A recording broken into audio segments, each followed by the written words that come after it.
running just a minute or two behind, but I will take just a second and introduce myself for those of you who are on the call that I've not had the pleasure of meeting. My name is Lisa Karmacharya, and I'm the Executive Director of the Charter School Authorizer Board. I've been with the board for 4 years now, and continue to learn something new every day, and really glad to have our expert presenters here for today's meeting, primarily for governing board members and your finance committee team, but also I'm happy to have our school leaders along for the ride.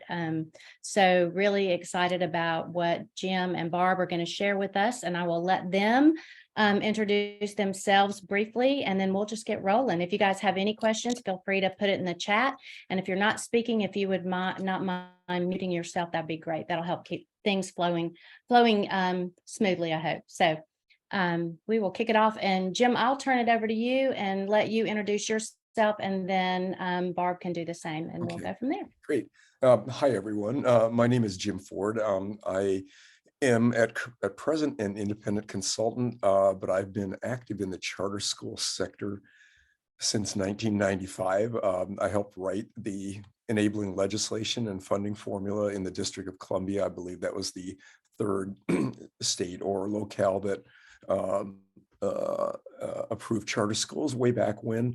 Over the years, I have worked with community-based organizations to help design, roll out new schools.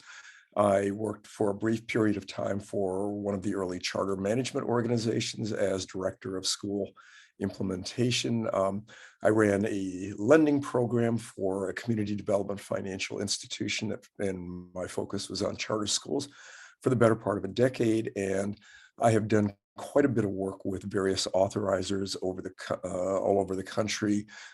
Often I'm brought in to analyze applications, business plans, particularly the financial aspects. And at present, I am doing quite a bit of work with various foundations and/or capital providers to help schools finance or refinance debt during a somewhat tricky market.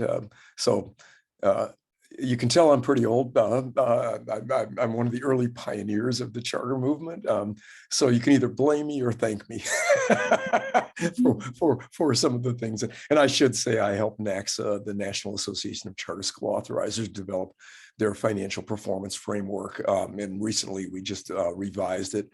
And a lot of the thinking that went into that also reflects how lenders and funders look at charter schools. So I just wanted to let you know that those three pieces generally can combine. Barb? Hi, everybody. My name is Barb Acenowr, and I've also been in the charter sector for quite a number of years. And I just retired from state service with SUNY Charter School Institute. And I have about 12 years of charter authorizing under my belt. I started in the late 1990s in New York State when the charter law first passed. And then I took a break I kind of got burnt out. We had 22 schools and I was the only person, doing operations and finance. So I kind of burnt out and went on to other state agencies, but I actually missed it. So I went back to the Charter School Institute when they had over 100 schools. And at present, when I just retired, there's 222 charters under SUNY. And we had developed into the whole merged EdCorp configurations and things like that. But since then, I came out of retirement, or I went into retirement for about a whole month. And then I said, you know what, I missed charter still. So I found a very parallel job in the lending part of it. So I'm with Civic Builders in New York City, but I work remote actually. But I'm doing the compliance and operations on the lending side, and I'm amazed how many parallels there are once you actually sit in both seats. So we're happy to be here today and share our knowledge. Like Jim and I say, we just like to dump our brains out. Like we have so much built up over the years that we just like to dump it out on anybody who will listen to us run our mouths. But so with that, Jordan, I guess you can put up the slides. She's going to share the screen for us. So slide number 2. Okay, we did our introductions. And I think we're going to start off with, Jim, do you want to start off with like the survey, the topics and questions? Yeah, Do you want to run that? I can do that. Real quickly, though, I think it would be helpful if everyone on the call just let us know who you are and what schools or organizations you're with and what your roles are, so we kind of get a feel for who's who. Williams Brack. I'm on the board of LaFleur Legacy Academy in Greenwood, Mississippi. Great to meet you. Aurelia Jones-Taylor. I am the chair of the board of Clarksdale Collegiate in Clarksdale. Hello. Amanda Johnson, Executive Director of Clarksdale Collegiate. Gloria Chapman Brooks. I am with Instant Impact Global Prep in Natchez, Mississippi. Great to meet you. I'm Timothy Ward. I'm with SRI Institute in their beginning of the charter school, and I'm a professor at Millsaps College. Okay. Good to meet you. I'm Joanne Rucker, Executive Director with Instant Impact Global Prep in Natchez, Mississippi. Okay, good to meet you. I'm Ladora Harris, SR1 CPSA, a new charter school. Good to meet you. Christy Hendricks, the Executive Director of Midtown Partners, and we hold the charter for Midtown Public. Okay. Hi.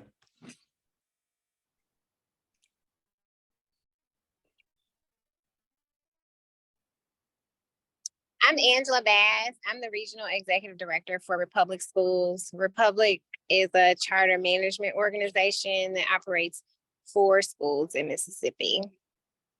Great. Good to meet you.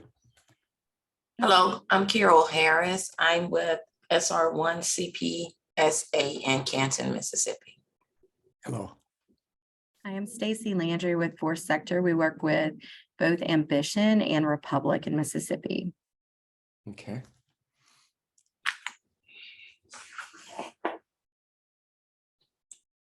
Teresa Thornton, Director of Finance, Clarksdale Collegiate. Hello.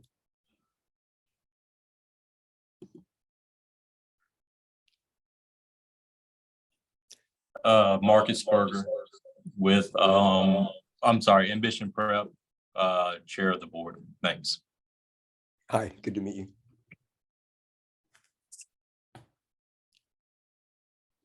Okay, anybody else? Okay, terrific. Why don't we get started? We've tried to frame today's session so that we can share with you, at least from our experience, what we consider to be best practices around financial oversight of charter schools. We are going to touch on different roles and responsibilities of members of finance committees and as contrasted to members of the full board. We're also going to touch a little bit on the role and responsibilities of school finance officials. And we hope to just provide you with some just thoughts and tips around how to really do successful financial planning, management, and oversight. And hopefully we will provide you with a few additional tools for the way you look at your schools or your networks. One of the things we'd like to just start off with by asking, are there any particular topics or questions that you would like us to be sure to address today? We'll put together a list, and if there's anything you identify that we haven't, we will definitely want to touch on that. So I'll just open it up real quickly to ask what you would like to leave this session knowing that you don't right now.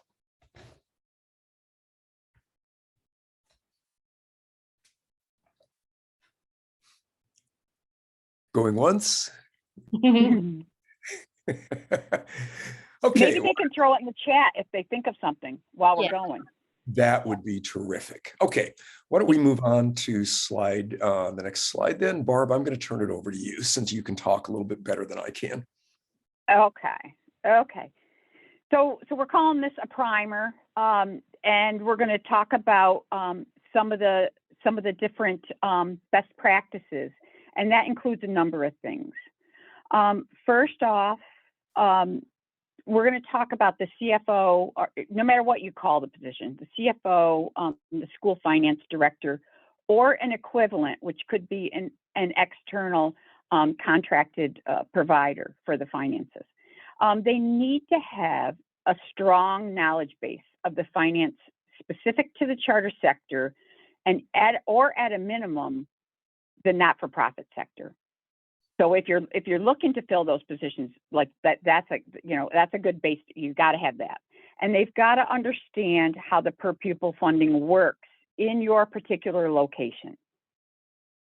The external service provider, we would recommend that they should have charter sector experience, because it is different than normal school districts or anything else. So we just will, like when you're putting an RFP out for an external service provider, kind of key in on that. The board treasurer position, qualifications you would look for there is a strong knowledge of charter schools finance, or at a minimum, again, the not-for-profit, but a strong handle on governance, oversight, fiduciary duties, very important, and details of a charter agreement, and particularly any financial metrics and requirements that are contained within that agreement, and all the deliverables, because you want to make sure that here you're the board treasurer, you want to make sure that the school is reporting not only to the state, the government, whatever municipality, but also to their authorizer, the requirements. The board treasurer should have the ability to review and question annual budgets, interim financial reporting, and any annual audits, and any management letters on internal controls that the auditor comes in with. Other board members active on the finance committee, you want them to engage in and review and approve the annual school budget. You want them to participate and review interim reportings, regularly review and question actual to budgeted results, and the trending of the revenues and expenses, and have a good handle in real time of what's going on within the charter school. You also want to have an eye towards the long-term financing plans and what the school needs to get it there successfully. So ideally, the school should have a 3 to 5 year strategic plan or business plan with the accompanying financial projections. And because it's kind of a living document, you want that to always be updated and reviewed and updated annually, so that you can pivot where you need to pivot and make the adjustments you need. This is especially important when a school is in its growing stages and you're adding grades and enrollment. Something else that is extremely important, and we are happy to see that Mississippi does require it, but the accrual basis of accounting for reporting purposes. It's the best and most transparent financial reporting. So, as Jim will say, in fact, it's the only way to accurately and comprehensively manage and track your finances.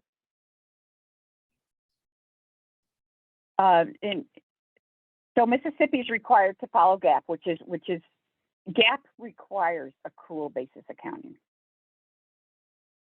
So it's good to have the budgets and all reporting done on that same basis, so that in essence you're showing apples to apples when you're always doing your comparisons.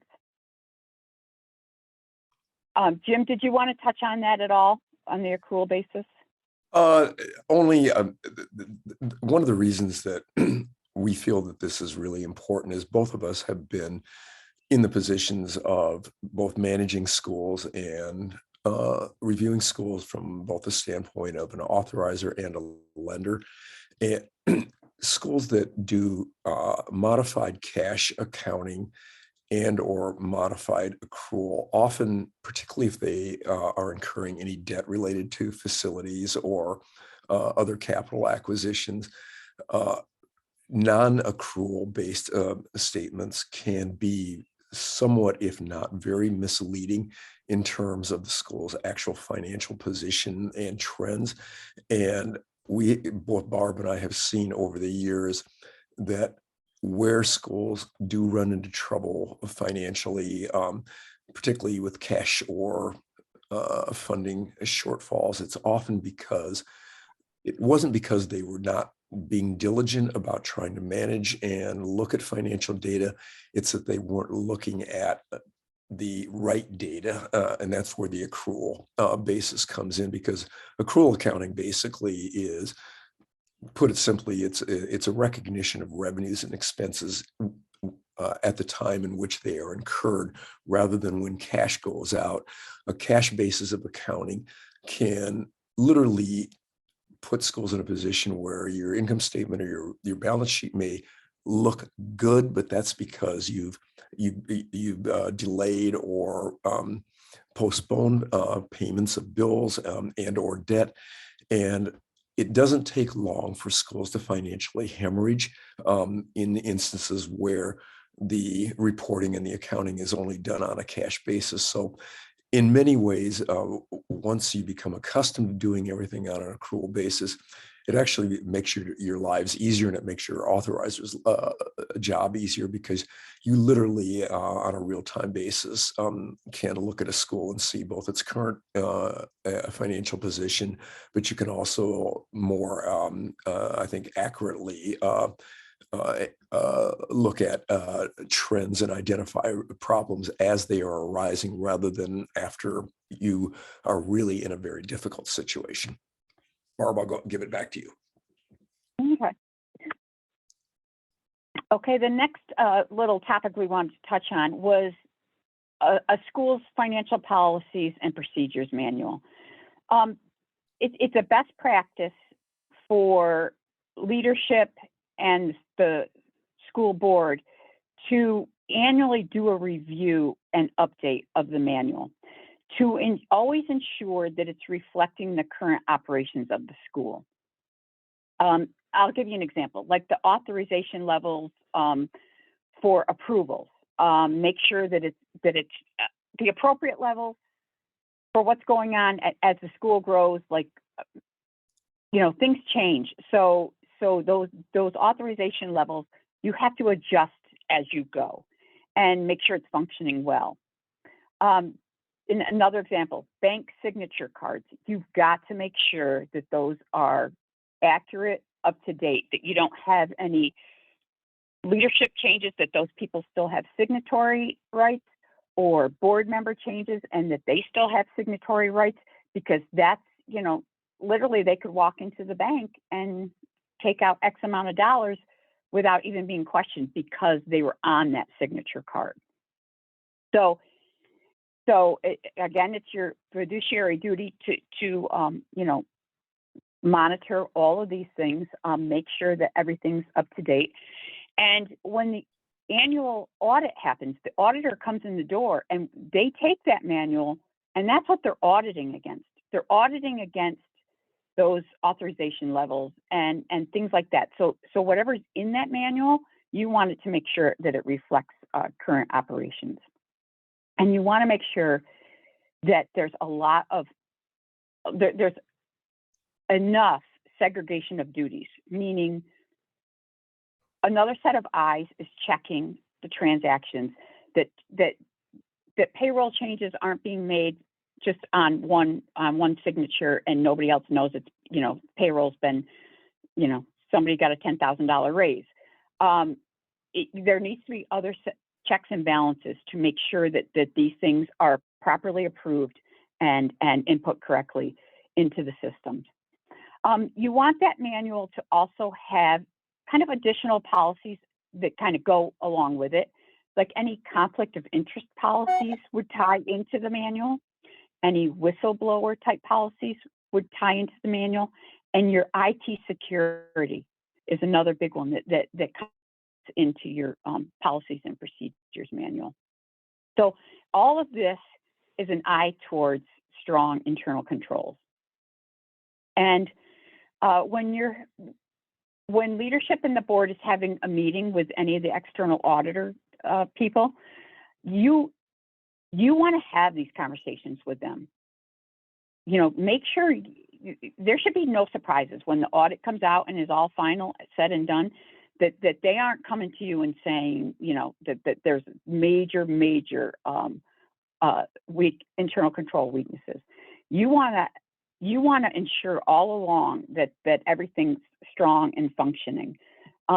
If by chance, you know, the auditor does come back with findings, then you want to make sure that corrective action is immediately implemented and monitored and tracked and made sure that it's cleared, like those findings are no longer exist, because the next time the audit comes around, you want it to reflect those cleared findings, that everything was fine.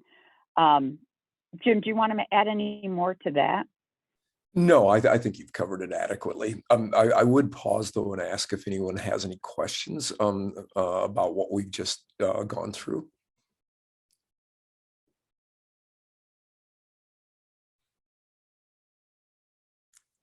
Going once. I have one question, Jim. Okay. Or Barb, either one. Just relative to the federal piece. So Title I requires, or federal grants require some similar policies with respect to conflicts of interest and things like that, internal controls, you know, segregation of duties, and those kinds of things that are required by the federal government. Is it a best practice then to include all of those related policies in your overall financial manual so that you're covering your basis that way, and ensuring that you're in compliance with both state and federal standards at the same time? Yeah. Okay. And typically what I would see is I'd see the manual, and then as an appendices, it's those separate policies, you know, and then you just list them out. And then you can easily, like if you have to update one, you know, it's just an easily replacement. Yep. Okay. Very good. Thanks. Yeah. And I will say that one thing that authorizers do during a renewal process is generally, at least it's been my experience, they will look at all of your policies and handbooks to make sure they're up to date and actually being adhered to. And I think both Barb and I have seen on many occasions schools and or networks going through a renewal process only to discover that many of their policies are outdated or in fact are not being adhered to. That's a big red flag, not only to authorizers, but also to funders and capital providers. And capital providers can be banks, CDFIs, community development financial institutions, or bond investors. So just a tip there that it may, you know, focusing on policies may seem like an arduous task, but it's really critical, and external parties are that's something they will hone in on. Great. Shall we move on to the next slide? Terrific. Barb, I'm going to turn it back to you again. Okay. So we're laying out here financial statements and reports and things to look at different times. So on a monthly basis, the finance committees should be receiving the current report, the current income and expenses, and showing budgets to actuals, and giving you current, but also like year to date, and forecasting, like are you running short? You know, you're 6 months in and you're going to run short for the year. You need to know that as a finance committee member.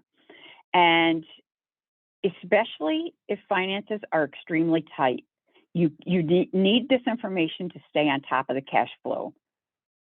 I don't think I can stress that enough, that you don't want surprises. You want to have enough information in front of you to really to see what's happening, what trends are, how you can pivot to adjust things to what you need to do to keep the school sustainable and operating well.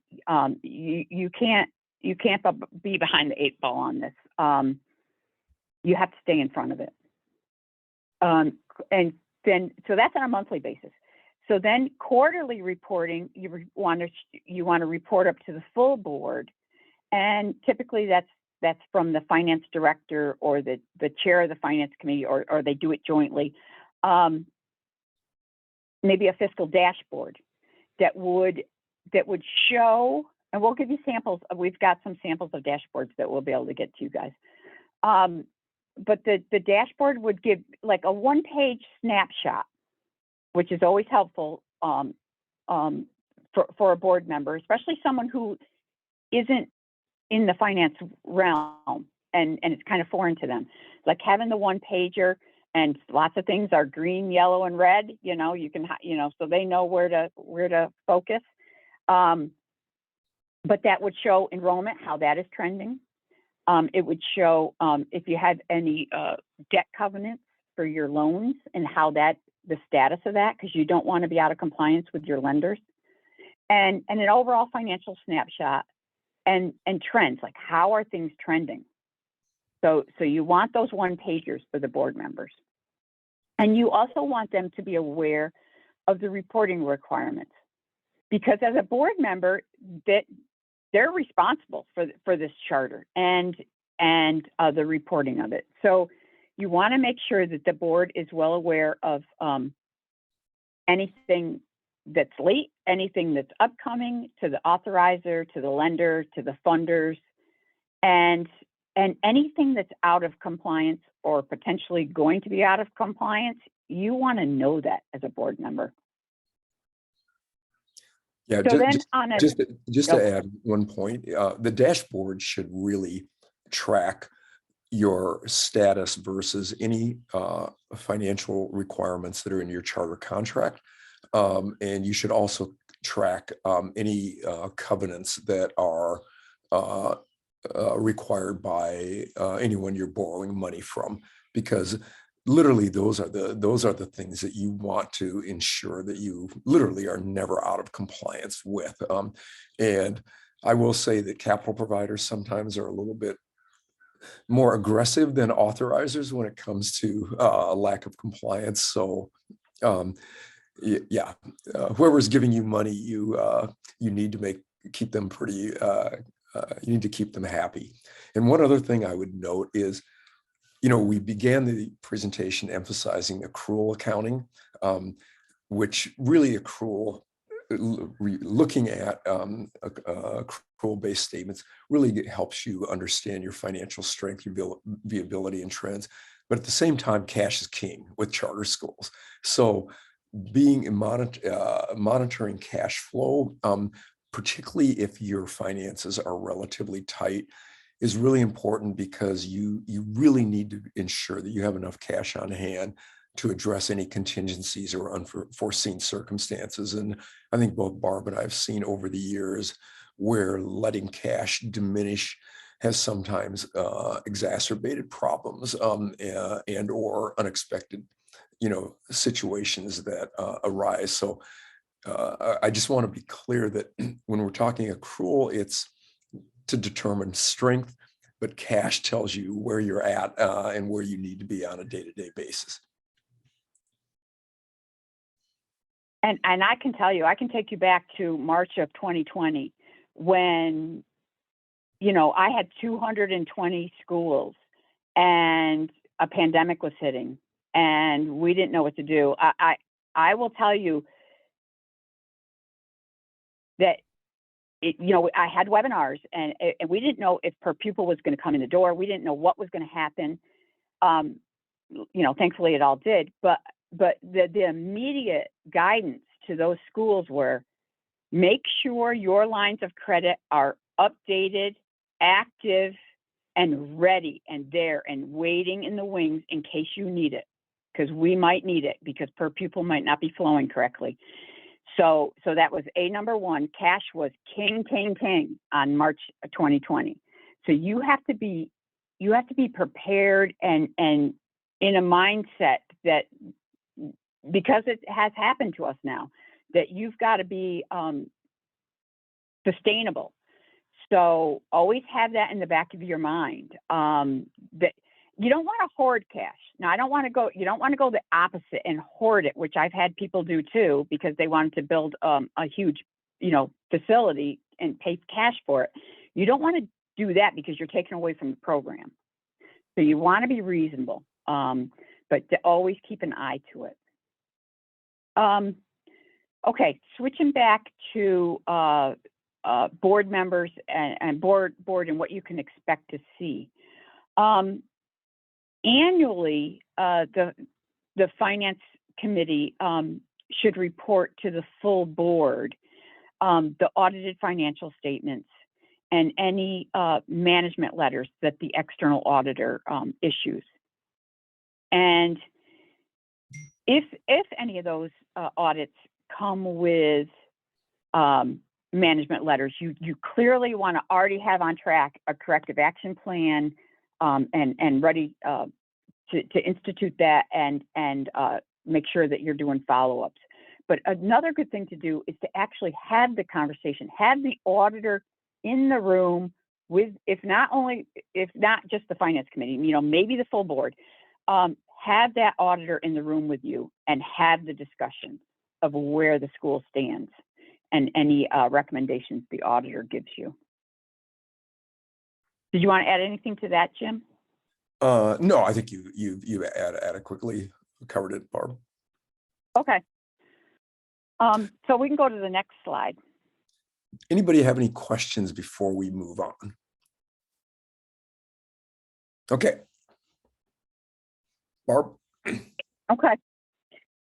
This slide gives a good snapshot of items to focus on to develop questions based on what you're seeing. Okay, so enrollment. How is enrollment trending versus your budgeted enrollment? So you want an eye towards that. You want an eye towards how do the days of cash look? But you also want to know what your authorizer requirements are and what your lender's requirements are and what any of your funders' requirements are for days of cash. So make sure you know all of those metrics. And how are you trending, meaning revenue and expenses? How are you trending versus like the year prior? Like however many months in you are in the year, compare it to that many months the prior year. See how you're trending and if you're on track. And I'll give you a little tip. Okay, go ahead. Go ahead. I was going to do exactly what you're going to do. Oh, it's my tip. It's my tip. For unaudited Q4 numbers that you get from your finance people, compare those unaudited to your audit once it comes in the door and see if it's reasonable. You don't expect it to be dollar for dollar. I mean, there's going to be adjusting entries that happened at, when the audit happens. But what you want to see is reasonableness. I had one school that literally, I took the Q4 and I compared it to the audit and it was $3 million off.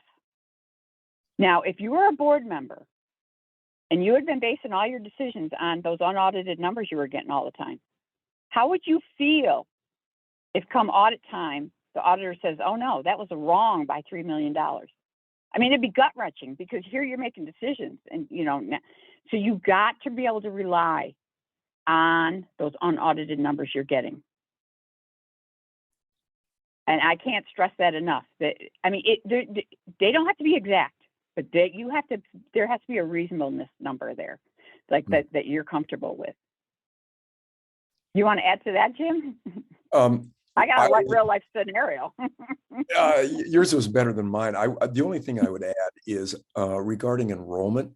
It's a particularly sensitive issue in Mississippi because if and when schools do not hit enrollment targets, there are ramifications on funding in the subsequent year. So I would say in your particular cases, ensuring or doing everything you possibly can to ensure enrollment is tracking versus budget, and what you've reported to your authorizer as your targeted enrollment is accurate, because in your particular case, there can be consequences. Yep. Something else I would add here is anything identified by the external auditor, you've got to deal with them. So your next audit, you've got to be clear, because it will come back to bite you in your renewal if you have continued findings from year after year after year. So just be mindful of that. Now, some related topics to consider. And Jim, you might want to touch on this a little bit. How any related entity is reported, and why does that matter? You want to touch on that? Yeah, and basically, your audits should include any affiliated or related entity. Now, that could be an organization that holds real estate on behalf of the school. It could possibly be a separate foundation. It might be a services providing component that may work exclusively with you or may have other clients, but your audits should include the totality of your organization. Now, this is a really complicated matter right now in Mississippi, because your current state law requires separate audits for each school. So those of you who are networks, ideally you would be doing a consolidated audit that literally would include all of your schools, your back office, and again, any real estate or related entity in a single audit that all rolls up together. Right now, that is not something that, at least from a compliance standpoint in Mississippi, you can do, but nevertheless, it is probably the best way to financially manage and oversee a network. We'll come back to this subject a little bit later, because I know there's some steps being taken to try to address the current legal requirements. But really, what Barb and I have worked with a lot of CMOs and EMOs over the years, and those that are literally that are financially solid and are able to grow aggressively in a single state or multiple states, generally consolidate everything, because that way you can see the totality of the organization. And from an authorizer standpoint, one thing we look for when it comes to growing entities is, are you growing because you need to generate more revenue because of the pace that your expenditures is going at.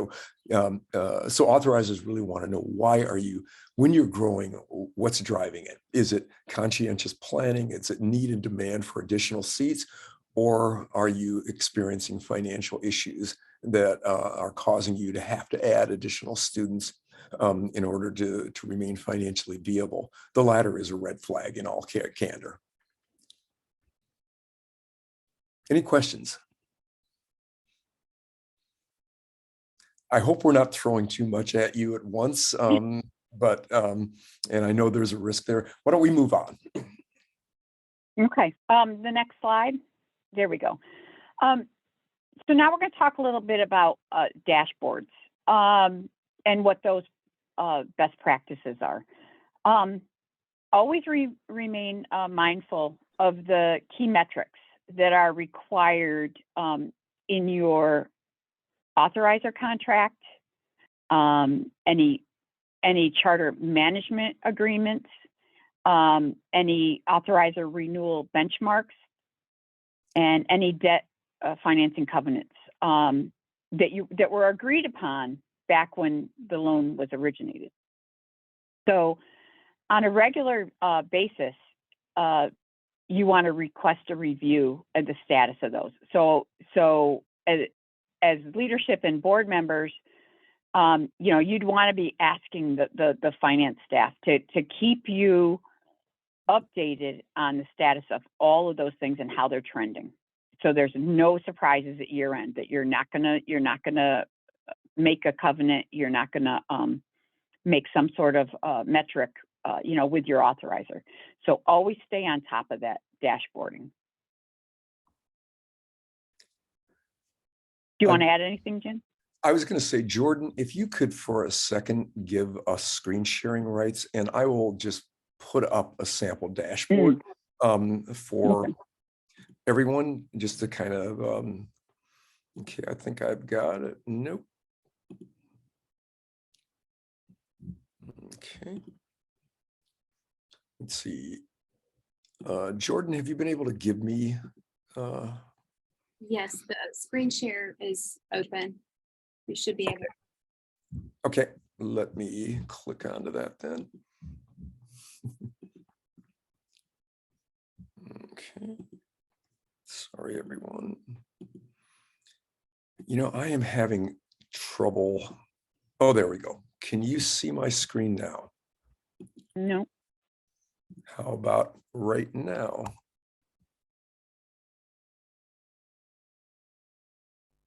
You know what? Nope. I'm getting a prompt here. Barb, can you access that document real quickly? I don't know. Why don't we come back? Which one are you? I don't know which one you're bringing up. Which one are you bringing up? The SUNY dashboard. Oh.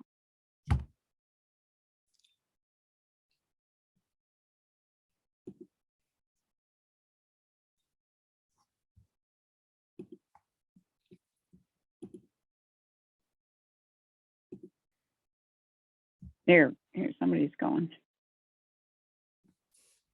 Yep, I think my whatever was going on with my computer, I think just stopped. Can you see my screen now? Yeah, sorry about that. Yep, So my apologies, everyone. I'm not sure what was happening. Anyway, this is an example of a pretty detailed dashboard, and this can be used on a quarterly and on an annual basis. But literally, what this basically does is give your finance committee and your board members literally a snapshot of some of the key financial metrics that you should be looking at. The one thing this does not completely include are all lender covenants, but that can be easily added to something like this. But one of the things I like about a dashboard like this is it includes graphs and charts, but everything is also color coded.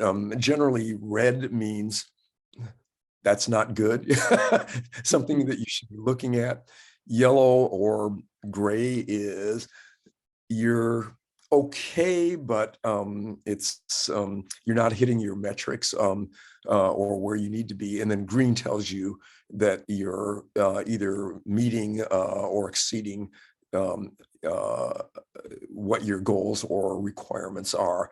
And this type of presentation is particularly helpful for people who are not financially savvy, because you can kind of look at it, and even if you're not all that skilled financially, you can see and get a pretty good picture of what your school's position is, and quite frankly, where, if anywhere, there are red flags. Any questions? Any questions? Okay, we'll go back to the slide then. Terrific. Okay, Barb? Yeah, and we'll share all that. But yeah, using those dashboards, it's really helpful for board members. So that's a good tool, and we'll definitely share it. So let's see, I think it's the next slide. Yep. Okay, yep, authorizer communications and relationships. I always think of it this way. The authorizer is one of your largest stakeholders in your charter school. And the authorizer should be kept up to date on situations. The worst thing that can happen is that the authorizer finds out something from the press versus coming from the school. So an authorizer is a great resource for troubleshooting. They have experience because it's probably whatever is happening to you probably has happened somewhere else. So they have experience and a history dealing with these issues, and they can give you guidance. They can point you to who to talk to that has experienced the same thing. What I have found in the charter sector is we're very helpful to resources to each other. We're all in this. We're all kind of scrappy, and we just dig in and get the work done. So nobody is like, nope, I'm just going to hold that information to myself. Everybody's, what I have come across all these years is that everybody's very transparent and helpful. But your authorizer is a stakeholder, and they have already invested. They've already made the recommendation to entrust the public dollar to you. So trust them. Okay. Yeah. I would add a couple of things to that.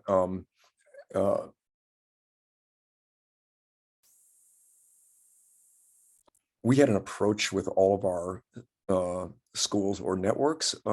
We called it a partnership of hope, and literally the principles of that partnership were we lent you money because we believed in you, and I think the same applies to an authorizer. Authorizers give charters because they believe in the ability of the applicants to successfully operate schools. And if we look at our situation as we're in this together, we invited our various schools. If you have problems, whether they're financial or otherwise, come to us as a thought partner. Talk to us. We'll help you work through situations. Sometimes it's not all that uncommon where an authorizer or a lender has already seen the issue you're dealing with and may have solutions. But one of the things that Barb's former boss used to tell me, which I think is very good advice, is as a school, you should try to co-opt your authorizer. In other words, you want them to know who you are, what you are, where things stand, and try to develop a relationship where if you do encounter any challenges, your authorizer is there right next to you as someone who's helping you work through things rather than the one thing you don't want to do is put your authorizer in a position where your authorizer has to explain to, particularly from a staff level, has to explain to its board or a state Department of Education things that are happening with a particular school, because that actually, the consequences there are, we've seen over the years that authorizers' flexibility has been diminished when when things have been sprung on an authorizer. So what we're trying to say here is you really are, everyone on this call is a partner. And if you treat each other and you perceive each other that way, your likelihood of success increases. And quite frankly, you want to help your authorizer do its job just as your authorizer wants to help you do yours.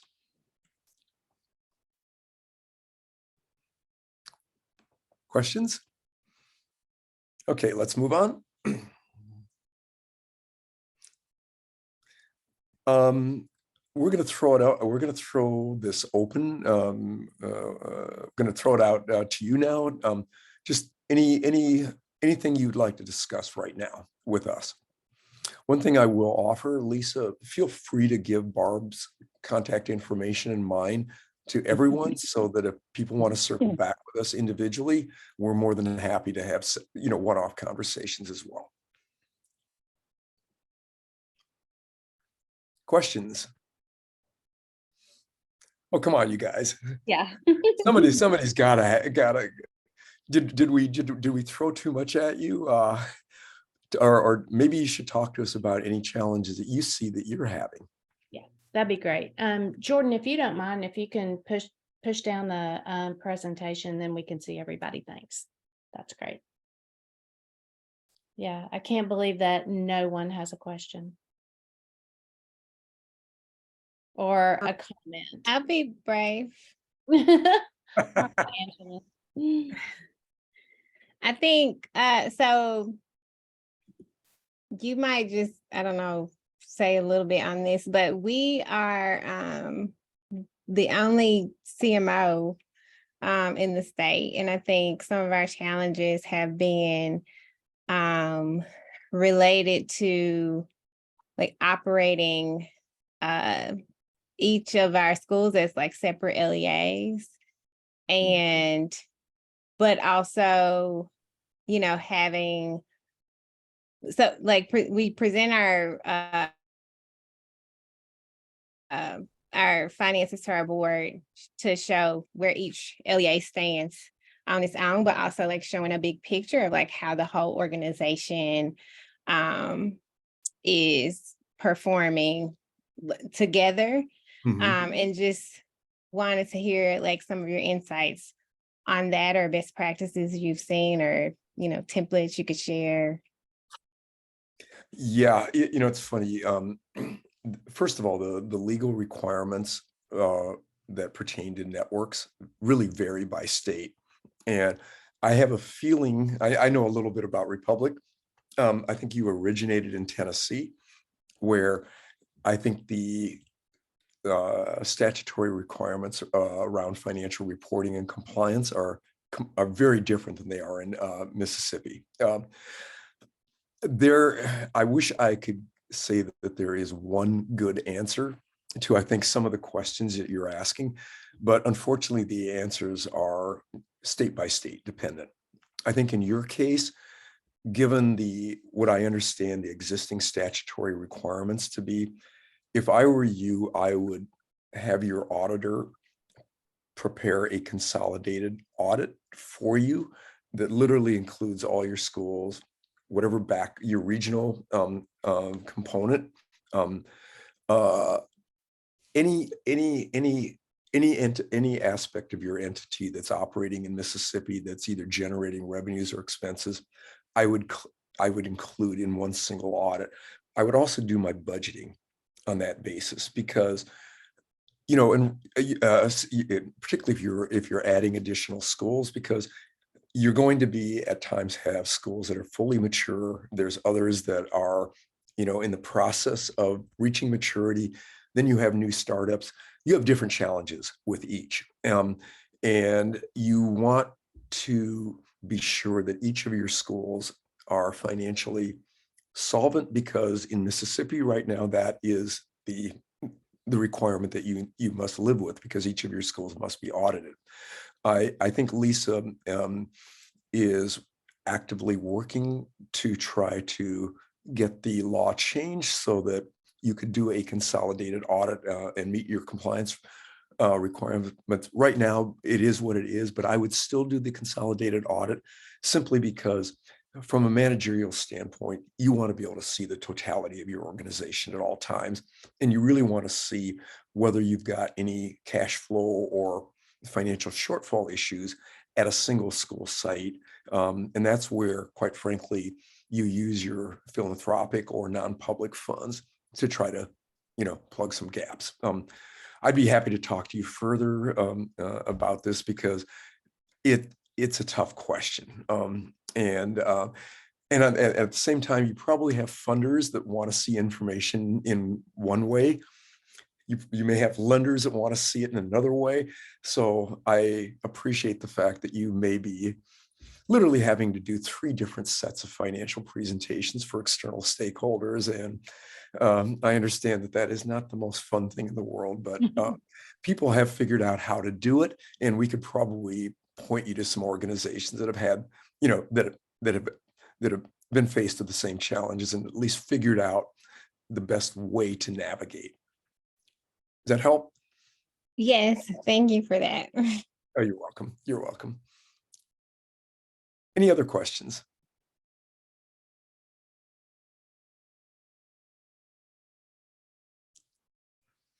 Well, Lisa, I guess we'll give you the last word then. Okay, I really can't believe that no one else has a question. But I really appreciate, number one, I appreciate Barb and Jim, your expertise and your time today. It's really helpful.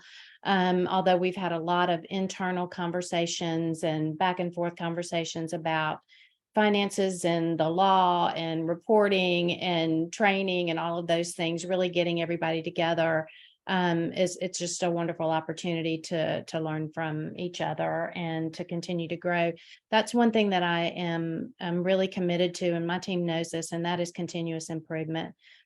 Mississippi is really young in this work, and Barb and Jim, you both know that. We came to this work only in 2013 when the law passed, and then the first school opened in 2015. So we continue to bump up against things that we've never seen before and didn't anticipate that others have had to navigate years and years ago, and have either, gone beyond that or well out of their wheelhouse now, not even having to worry about it. So we are dedicated and committed to ensuring that our schools are successful. We want to grow the sector, and we all know that the worst thing that can happen is for a school to have to fail. And so we want the schools to be successful. We want them to grow and be healthy and vibrant, to ensure that the community is strong. And the others are looking at Mississippi and saying, wow, they're doing a great job there. How can we be a part of that? And that's what we really want. So as board members who are on this call, I appreciate your time too. We have not done this consistently in the few years that I've been here. And one of the things that we are going to do, and Amy, where is she? There she is in the Brady Bunch box. Amy is going to be leading this work for governing boards and training governing boards on a variety of topics. We've already had the Ethics Commission come. This is just a second in a series of opportunities for training for governing boards, because again, the governing board, I think Barb said this, it's the partnership between the governing board. They're responsible for the charter. So it's really important that the authorizer and the governing board leadership have a really solid, strong relationship. So I'm excited about what we're learning and growing and hopefully improving together, and looking forward to our next training. So unless somebody else has some words of wisdom to share or a burning question, I guess we'll call it a day and just be in touch with follow-up then. So. And seeing none, I wish everybody a good day, a happy summer if you're taking time off, and Jim and Barb will be in touch again. So Terrific. Thank you. all right. Thanks, Thank you. everybody. It was great meeting everyone. Bye. Bye-bye.